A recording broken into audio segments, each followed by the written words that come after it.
Сая энэ 25 оны 3 сард манай боловсролын байнгын хорооноос өгөгдсөн боловсролын зээлийн сантай холбоотой үүрэг даалгаврууд бол сүүлийн үед одоо цахим сүлжээн дээр ч гэсэн бас яригдаад илээ. Хүүхдүүд очичоод бас одоо зээлийн цаг хугацаанд нь одоо тухайн төлбөр нь орохгүй байгаагаас улбааж одоо байрнаасаа хөөгдөх хүртэл асуудал үүсэж байна гэд. Тэгэхээр яг энэ өгөгдсөн даалгаврын хувьд бол зээлийн иргэн төлөлтийг сайжруулах хүрээнд яг ямар ажил хийгдсэн юм болоо гэдэг ийм асуултыг одоо боловсролын яамнаас тавьмаар байна. Тэгээд хариултыг сонсомоор байна. Тэгээд үүн дээрээс суурлаад тодруулга хийх. Боловсрол шинжилгээ ухааны байнгын хорооны тогтоол гарч хэрэгжүүлэх журмыг бас шинжилэн баталсан байдаг засгийн газраар.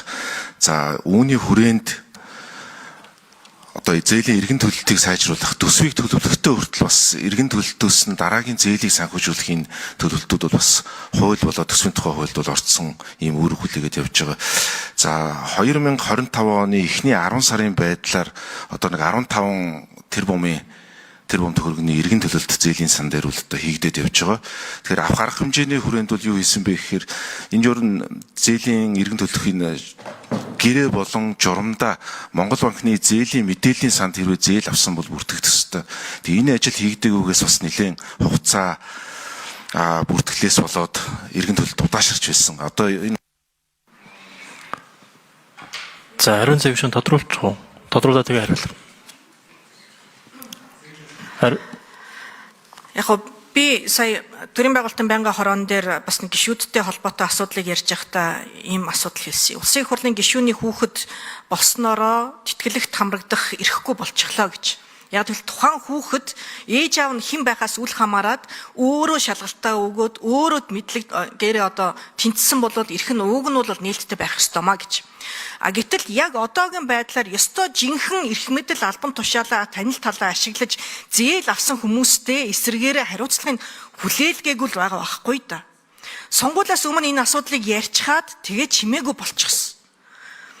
Жинхэнэ хариуцлага хүлээлгэх ёстой эрх мэдэл албан тушаалаа ашиглаж зээл авчихад эрх үүргээ хүлээгээгүй тэр хүмүүстэй хариуцлага ярихгүй байгаад чинь зэвүүцэл хүрээд байгаа байхгүй юу? Тэгээ энэ асуудлыг байнгын хороо уг нь бол ярьсан чиглэл өгсөн. Тэр юу болж ийнэ гэдгийг л хариулна. За микрофон нэг асуулт тодорхой. Товч тодорхой хариулраа учруулгаа. Зээлийн иргэн төлөлт. За мөн түүн дотроо одоо энэ чөлөөлөлтийн асуудал яригддаг. Тэгээ энэ хүрээнд засгийн газраас бас танилцуулга, тогтоолын төсөл мэдээлэл оруулаад авчаар хэрэгжүүлэх арга хэмжээний асуудлыг оруулсан, танилцуулсан. Хуулийн байгууллагууд шалгадаад явж байгаа асуудал байгаа. Тэгэхээр зэрэг хуулийн байгууллагын бас процессыг бид нар бас харгалзаж үзэж явж байгаа. Дөрөвдүгээр үлрэлд бас эргэж танилцуулж тайлагнах бас ийм үүрэг хүлээгээд явж байгаа. Ариун цэвэр шүү. Тэгэхээр бид өөрсдөө бас яг энэ боловсролын зээлийн сантай холбоотой ч гэсэн зүгээр хайж болохгүй байнгын хороо энэ тогтоолынхаа араас явах хэрэгтэй юм байна гэдэг ийм л одоо саналыг хэлээд байгаа юм. Тэгэхээр тодорхой асуудлууд яригдах үедээ яригдаад улс төржөөд ингээд дарагддаг байж бас болохгүй шүү дээ. Тэгээд шудраг ёсыг ярьж байгаа бол үнэхээр жинхэнэ л одоо шудраг ёсыг бий болохын төлөө л ажиллана уу гэхээс биш. Тэгээл нэг ярих үедээ ярьчгаал, хувилдах үедээ хувилдчихаал гэж дараад сууж бас болохгүй шүү дээ. Тэгэхээр үндсэн хууль бол одоо хүмүүр л одоо тэгш эрэхтэй байх гэж заасан байдаг. Тэгэд үүнийг ч гэсэн одоо бид нар төрийн түшээдлийн бол өөрийнхөө энэ гаргаж байгаа тогтоол шийдвэр дээр ч гэсэн бас нэг биелэлтийг бас нэхэж явах нь зөв юм байна гэдгийг л одоо ийм саналыг хэлээд байгаа. Ариун цэвэр шүүний асуултыг би давтаад тодруулчих. Учиргаалгаа тэр чөлөөснийг хүчингү болгосныг засгийн газар шийдвэр гарсан санагдах юм. Гарсан болов гараагүй л тийм үгүй юм уу? Яригдаг юм уу?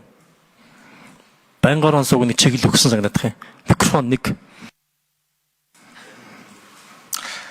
Энэ асуудлаар чиглэлийн дагуу засгийн газарт танилцуулга хийгээд холбогдох тэмдэглэлээр бас боловсролын яамд өргөсөн байгаа. Энэ юу гэхээр зэрэг 2025 оны 4-р улиралд багтааж эргэж авч хэлцэж танилцуулах. Яагаад тэгэхээр зэрэг хуулийн процесс зэрэг яваад байгаа.